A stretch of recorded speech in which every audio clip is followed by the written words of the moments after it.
So what we're going to do is we're here to expose it, let people tell their story, and let everybody in the public see the horrors of the court system in Suffolk County, New York.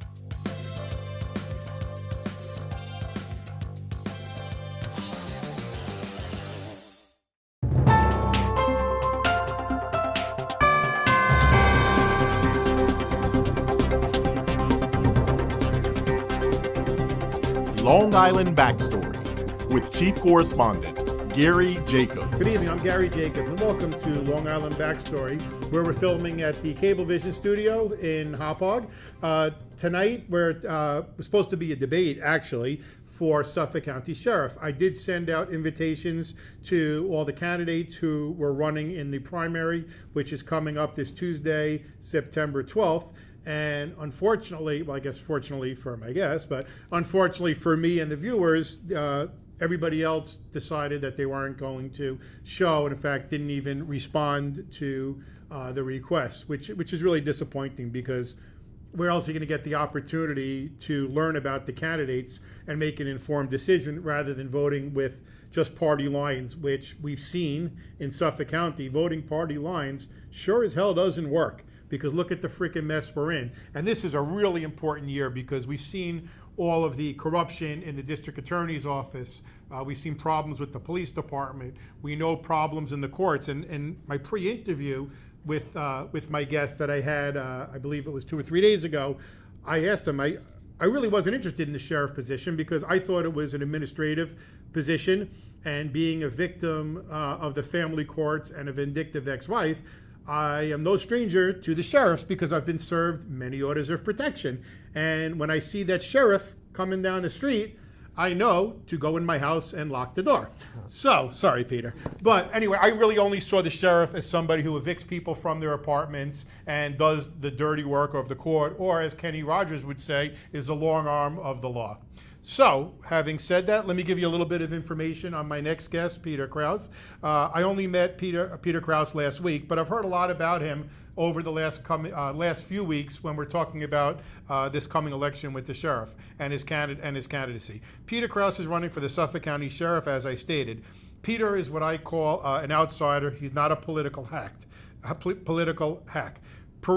Peter is running a Republican primary. Hopefully, maybe we'll get an update on that. But either way, he will be on the ticket, the Libertarian ticket. And I say, even if he gets on the ballot as a Republican, and you see his name listed twice as a Republican and as a Libertarian, send a message and vote for him on the Libertarian line.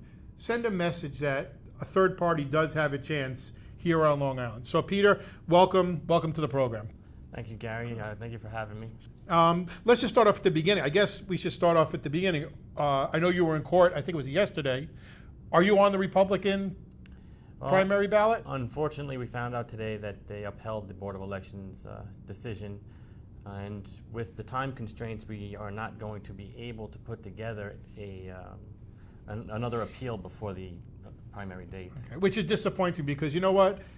I believe it was, I don't know if we have time at the end, we'll talk about it, but I want to talk about the position. But it's really, isn't it a technicality that something that people would look at and say, you should really be on the ballot. You got the signatures, you should fight, but you're being knocked off by the party because they don't want to have the competition. Well, yes, and the system is largely set up to benefit those that run the system. It's run by the Republican and the Democrat parties. They run the Board of Elections. So their favored candidates certainly will be receiving all of the benefits, of being chosen by the chairman. Right. And if you're not the chosen one, then you got to fight the system. And as it turns out, there can be anybody can be an objector and object to your petitions. And if that happens, then you got to now become the one who has the burden of proof to show that your signatures are valid.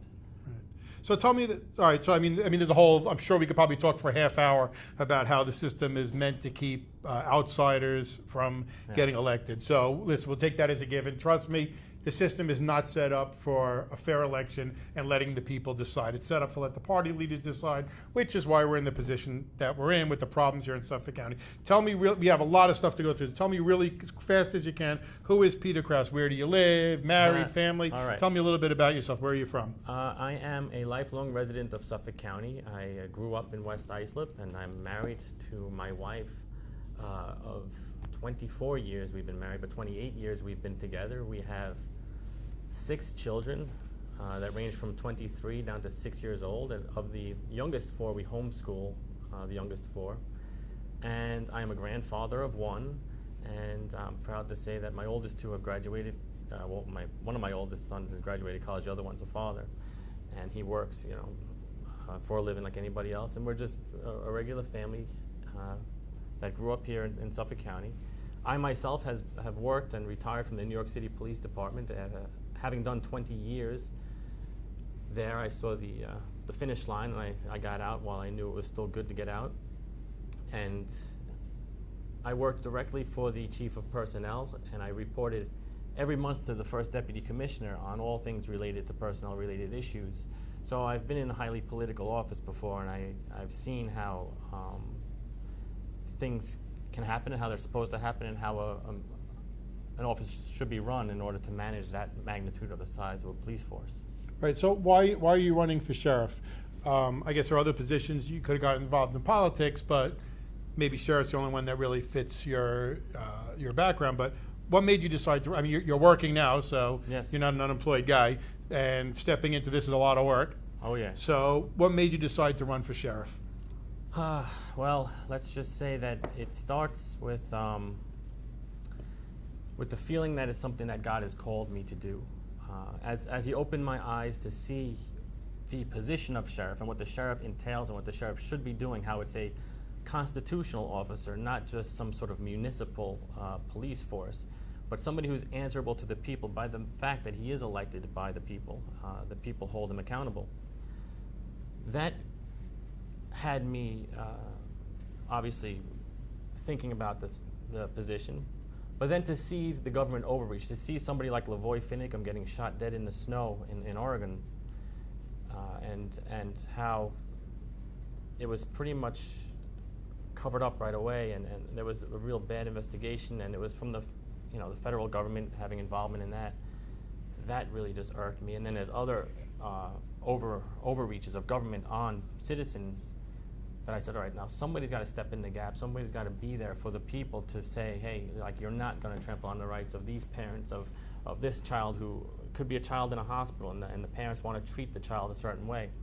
And the parents may say, I don't want my child treated that way. Well, who will the parents call to say, hey, listen, I'm being abused, my rights are being trampled? In doing my research, it turns out it's the county sheriff, and having found out all this information about what the sheriff should be doing for us, I know nobody else is going to step up and do that. Yeah, I think it was very interesting when we spoke. I mean, I told you I needed 10 minutes on the phone with you to do a little pre-interview, and we ended up talking on the phone for over an hour because I learned a lot about you, about the sheriff position that I didn't know. I don't think most of our viewers know that, as you said, this is somebody, right now we have nobody to go to. And as I said to you, I had a problem in court, in the Supreme Court with a court officer. Not on my case, I was just there as an observer, and I was assaulted by one of them. I called up the police to have them arrested. They blew it off and said, we have no jurisdiction over them. I went to the court officers, they blew it off, they did a fake investigation, went to the FBI, went to the district attorney's office, everybody blew it off. And it was frustrating to me that I said, if the average person, you'd have a trial. Let a jury decide if he did it or not. But I reached a dead end, and I was frustrated that I had nobody to go to. And you would say, you know what, the sheriff is somebody that you should be able to go to. Yes, absolutely.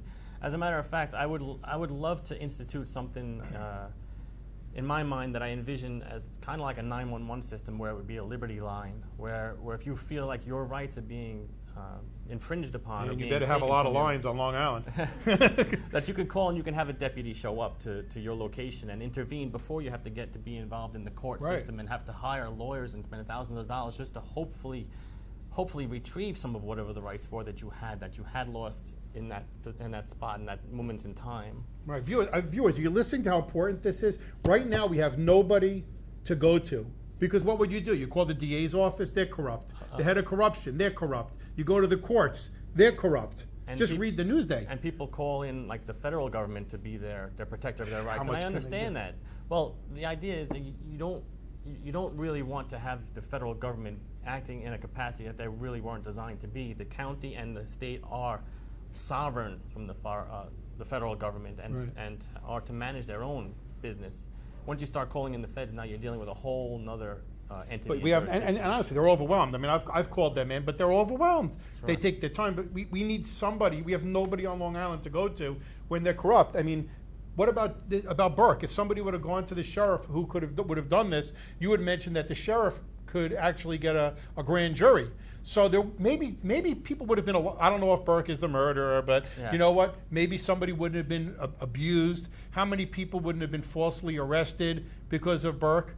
How much money would the county? Maybe Burke could have been stopped. Maybe Spota could have been stopped years ago. If there's what you just touched on, the grand jury, if that is in place, if the people know that the sheriff can and explain should that to a sheriff. You're saying if I called you and you're the sheriff and I said, Christopher McPartland is corrupt, he's covering up for XYZ, you could then call a grand jury? And historically speaking, the grand jury has had the task of investigating circumstances of like corrupt officials or corrupt politicians.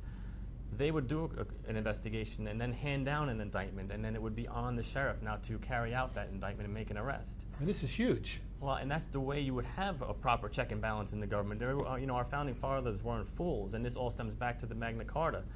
When they established the grand jury, that was to have a check on a king. A king has way more power than you would think that a public servant should have. But certainly public servants now are acting like kings, and our founding fathers did not develop that system. Right. Now, I'm going to say something to the viewers. It's very important. A lot of people are watching this on Facebook Live. A lot of people are watching on my page, and I'm sure people are going to be sharing this video. One of the big problems here on Long Island, especially Suffolk County, is that they hand out orders of protection like they're candy. We have judges that are out of control. You go in there with an order of protection request, they sign it off without even reading it, without even making sure that there's a prima facie case, or that even if everything is said in the petition that a crime was committed. And they take so lightly taking away people's constitutional rights, which is so important as Americans. And I'm telling you, viewers who are watching this, you may not think that you care about your constitutional rights, but let me tell you, when they're taken away from you, then you start to care about it, and you realize how sacred our rights are as Americans.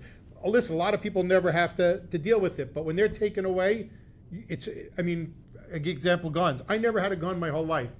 I went to get a gun, and my right was taken away from me to get a gun. Let me tell you, it's a horrible, I'm an American. I've never been convicted of a crime, but they took it away here on Long Island. What I'm getting to with the orders of protection, there needs to be something to stop these damn orders of protection. Because yes, a lot of people at the end are found not guilty, or the person who filed it drops it, or eventually the judge will say, I'm not granting it. But they take away your constitutional rights for months at a time, and it's a horrible feeling. What Peter explained to me is that the sheriff's job is not just to take that piece of paper and without reading it, go serve the person. Go kick that person out of their house, which happens many times because this is used as a tool in divorce. Somebody makes an allegation of maybe a rape or physical abuse. There's no proof. They go to the court. They get an order of protection.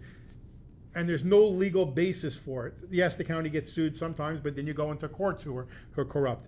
What Peter Krause is telling me is that the sheriff's job is to read these orders of protection, and he's told me that if he were to get an order of protection where he read it and saw that the person was denied due process, or there was no case, there was no crime even alleged in there, because I've seen that before. We have a case with somebody named Michael Gilligan, who's a retired New York City police officer, whose ex-wife, I can't think of the judge's name, but he went into family court with an order of protection because he put a sign in front of his house that said, I love you, to his son, and he was removed, he was granted an order of protection, a stay-away order of protection from his children. Peter says, I would look at these, and if they're not valid, I would not serve them. Well, that again goes back to the job of the sheriff. Why do we even have a sheriff if you have a police department? Right. The job of the sheriff, and the reason why they serve process for the courts, is so that they can read these orders that come down. Now, the sheriff is just not the arm for the courts, the strong arm of the law to take action and to do enforcement just because some judge says so. The sheriff is there and has to serve process because he's supposed to review these things and make sure that due process was met, in having a warrant or something like that come down. Right. Well, corruption is a big issue here. So a lot of people watch it and say, hey, look, what am I doing? What can I do to stop corruption? Who can I vote for that will stop this cycle of corruption? We have to break the cycle of corruption. What would Peter Krause do if you were elected to combat the corruption? I would gladly call forth a grand jury of 25 residents of Suffolk County. That's all it takes to have a grand jury to do an investigation or to hear the evidence that's presented to me regarding corruption in Suffolk County. And I would let a grand jury obviously deliberate in secret and to decide what they decide. And if they come out, well, there's enough evidence to indict somebody, whoever that somebody might be. It could be the county executive, it could be the district attorney, whoever that somebody might be would have to be answerable to this Politicians? indictment. That's correct. Yeah, so because that's right now. I mean, if you got a corrupt politician, look what happened to Sheldon Silver. There's nothing. He got away with it for years, but everybody knew it. But there's nobody above the law, and I would love to actually see that put into. Well, then nobody should be above the law. The reality is, in Suffolk County, they are above the law. Well, that's right. Sadly, we have no recourse yet. Right, we have no recourse. So that's what you're saying. You'll bring this back with this hotline. I would have loved to have seen somebody else understand the office of sheriff and to step forward and say, hey, I'll take on this burden, because it actually is going to be a heavy responsibility and a heavy burden to take this on. However, it's what is right and what is good. And in order to keep justice, and why do we have a judicial system unless we're going to have justice in our systems? Somebody has to be willing to go forward and say, hey, listen, I will implement this. It's my vision now to see our government return back to what our founders envisioned. Our founders set up a good system, and all we need to do is go back to the Constitution and look at our state constitution in its original form and our United States Constitution in its original form and say, hey, what worked and why did we become the greatest country in the world in such a short period of time? Right. Another thing that the sheriff does is oversees the jails. That's correct. One of the things something that bothers me personally is the way the jails treat people. I know I was falsely arrested by my ex-wife and taken to jail, and I turned myself in. And when I went there, I said, you know what? I haven't been to court yet. This was done without me ever getting to state my case. So I said, okay, I'm innocent until proven guilty. This is America. This is what I learned. Well, I found out that you don't get treated that way when you go to the jails here on Long Island. You get treated like you are an animal. You get treated with disrespect, and it bothered me because first of all, I did get found not guilty. Mm-hmm. So now what happens? I was treated like crap in there. I saw many people being abused. We're not talking about them, and even somebody accused of murder. They deserve their day in court, and then they deserve to be treated humanely, especially before their trial. But I think even after their trial, you would argue that they should be treated humanely because a lot of people are falsely convicted. But what's your opinion on the way the way the jails are run now? Well, I know it's easy for everybody to say, throw them in jail, lock away the key. We don't want to spend any of our tax money treating them nice. Give them stale food and peanut butter and jelly every day. Yeah, we have to be very cognizant of the fact that we are all humans created in the image of God. Okay, and that's the truth. And a lot of what we're facing nowadays is we're facing deprivation of the truth. As a society, we're deprived of the truth. And if you want to talk to what causes people to go to jail and what causes people to join gangs and what causes people to take drugs, it's because we're deprived of this truth that we are created in the image of God. And in that capacity, if you look around you, if you look at the world around you, and you see the magnificent hills and the trees and the sky, and you say, God created this, right? And then he said, I created you even more than that. You are great. You have a purpose. You have to do something, great here on this earth. That changes human behavior. And if I see what goes on in a prison, and I know this person's created in the image of God, even though they're in prison, they're to be treated as such, as somebody special and important in the creation of my Creator's mind. And I know a lot of people don't share that opinion per se, but being that I hold that opinion, And I hold that truth. That's how I see treating people in the prison, with compassion, so that they can come to a point where they repent of their behaviors and turn their life around and come out and serve our world better. What about illegal immigrants? And that's a problem here, arguably, I guess, on Long Island, that the gang violence is a lot of them from people from El Salvador, and we know the communities that we have the issues. And now there's a lot of talk about getting tougher on it and deporting everybody. Right. What's your thought on the illegal immigrants who are here now? That's a complicated issue because well, good. You got 2 minutes to answer it. We know they come to this country illegal, and they know that they're coming here illegally. They know what they're doing is wrong. They know that there's a legal process that's supposed to be followed. Now, if they make it here, they set up their lives, they put in roots. I don't know how we would know of their existence unless somebody sold them out. And in that case, it should be done correctly. There should be some sort of an affidavit swearing to some facts that, this person isn't illegal or whatever. But we can't just arbitrarily go kicking in doors and saying, well, I suspect this person's illegal or that person's illegal. That's dangerous, and it could certainly violate the rights of a citizen. Now, as far as people who come to this country illegally, they commit crimes and they get arrested. Well, I, for one, believe that they should have their day in court quickly, even a speedy trial, as our Constitution says. Which we know we don't get here. But have their trial quickly so that we could determine, in fact, this person did or did not commit a crime. If they did commit a crime, they're found guilty. Have them complete their sentence before they get sent back, but definitely don't allow them to remain here. What about the, well, I should ask these separately, drugs? What can the sheriff, if anything, do about the drug problem here in Suffolk County? Again, the answer, that's one of the issues. I understand that's one of the issues, and so are gangs is one of the issues. And the answer you're going to get from me is not going to be much different on these things than you would hear from another candidate. Of course, more aggressive policing on these things would be a tactic to use on the drug pushers and on the gang members. Of course, that's what we would want to do. But again, that's a Band-Aid solution to our cultural problem. Again, the fact that people are not aware of the truth and not aware of their importance in this world, and also that they're not raised in families anymore, that this fatherlessness is a huge problem. It creates these voids in people's lives that they look to belong to something. They look to belong to a gang, or they turn to drugs to cope, whatever it is that causes it in their lives. I mean, there was a study done in the 60s by Daniel Patrick Moynihan called the Moynihan Report, where he reported that about 27% of the black families at that time had fatherless homes.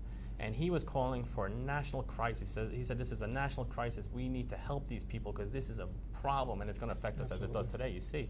But today, that number is up to closer to 80% fatherlessness in the black community, and it's about 25% in the white community. So certainly that is an issue that we need to face. I think I think in jail, it's 80-something% of people are raised in fatherless homes or in jail. I'm surprised it's not higher. Yeah, so that's a big problem, and that's that goes back to the family court issue, that with the orders of protection, that here in Suffolk County the judges are so quick to take a parent away, usually the father, but they take away a mother sometimes too. And either way, there's different problems that come from removing a mother and removing a father. Absolutely. But having a system here in New York where one parent wins and one parent loses is setting up another generation who's going to have even more problems. Again, I'll come back. I know that's not your... No, I'll come back to the Bible just a second here and say God ordained certain governments. And of course, self-government is the first level of government, being able to take care of yourself. The second level of government is for the family unit. The family unit is its own jurisdiction. We have lost sight of that, and that is supposed to be. And I'm sure my viewers right now who are into family law reform are all hitting the share button because we say that that we have a constitutional right to parent our children. Absolutely. I'm hoping that as sheriff you can be maybe start something across the country of the sheriff, because all over the country people have this problem where the courts interfere with their families unconstitutionally, and it's just made a joke of. But we are running a little bit short on time, and I want to give you an opportunity to say, is there anything that you want to comment, because you have two other opponents? Is there anything that you want to comment on that sets them apart or sets you apart from them? Well, Phil Boyle is the Republican candidate of choice, and he is someone who is my actual senator, and I've met him a few times, and I actually like him as a man. He's very respectful, and he listens. which I appreciate. And my biggest problem with him is that he voted for the SAFE Act. Now, the SAFE Act is something in New York State that has to do with the Second Amendment, it has to do with guns, and it has to really the result of it is it turns ordinary citizens into criminals by virtue of a statute in the law now, okay? So that's my biggest holdup with him and why I wouldn't vote for him. As far as my other opponent, Mr. Zachary's, he's retired from the New York City Police Department. Actually, he didn't retire, and I know that's kind of what's out there, but he resigned from the police department without permission of the police commissioner, which means that he forfeited his pension. And usually people only do this when they're under some sort of investigation. And I would love to hear from him why you would resign from the police department, the New York City Police Department, which he claimed to love, in such a capacity if there wasn't some suspicious circumstances surrounding that. That's a problem. And plus, I think he comes too much from the hard and fast school of policing, where every answer to him will be, more aggression and more force. And that's not the answer that I want to see for my children here in Suffolk County. Okay, now I'm going to change hats because we have a minute left to the president of Americans for Legal Reform, an organization that we're set out to change the legal system, as the name says, legal reform. And we've been fighting, it's been around for over 20 years with the founder, Carl Lancezera. And what we're doing this year is we're sending out a pledge. Mm-hmm. I see he's getting nervous now. This is... it looks like small print okay, on that. Yeah, it's very small, so I'm going to read it. This is a pledge that we're going to be sending out. And if your opponents showed up tonight, I would have asked them to sign this pledge. But what it is a pledge we're sending out to all the candidates to nail them down, because a lot of people get in and say, hey, I'm going to fight corruption, I'm going to fight for this, right. And they get in and they don't. So like the Republicans, they had that they had everybody sign years ago, and they came back about not raising taxes, and it seems to hold them to it. So, I don't have my glasses, so I'm going to try to read this to you. This is the Americans for Legal Reform Pledge to Combat Corruption. It says, I agree, if elected, to investigate any allegation of corruption in Suffolk County, New York, that is brought to my attention to the best of my ability. I agree, if elected, that if I'm convicted of a felony as it relates to my position in government, I will immediately resign. I won't be. Okay. I agree, if elected, I will vote against the continuance of the red light camera program if you had the opportunity to. I don't think the sheriff has the opportunity. That's okay. It's a yes. To do that, but maybe you'll move up. And then I agree, if elected, to a position where there is oversight over the family court system, that I'll put forth legislation changing the current laws which grant one parent sole custody to the change it to the presumption of shared parenting, and doing away with one parent must pay child support system that is currently in place.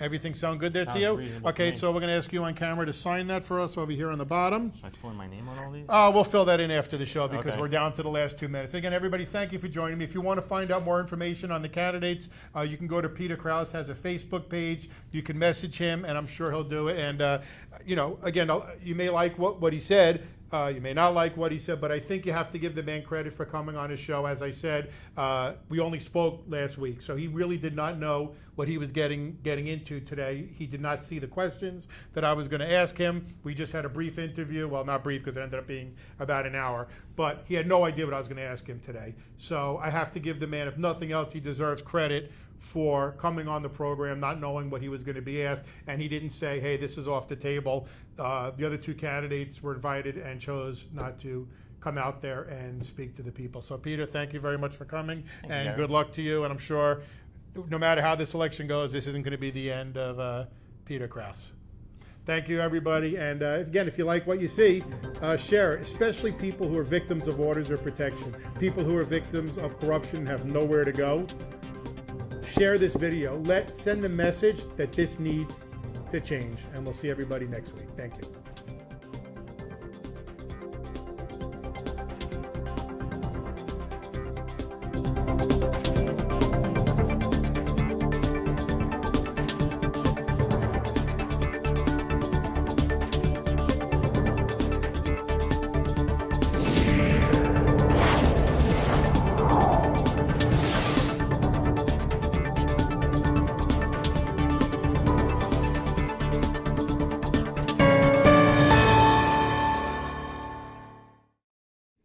Long Island Backstory is made possible in part by Americans for Legal Reform, the oldest, most successful legal group in the world. P.O. Box 2679, Huntington Station, New York 11746. Telephone 631-421-6390. Website, Americans, the number 4, legalreform.com.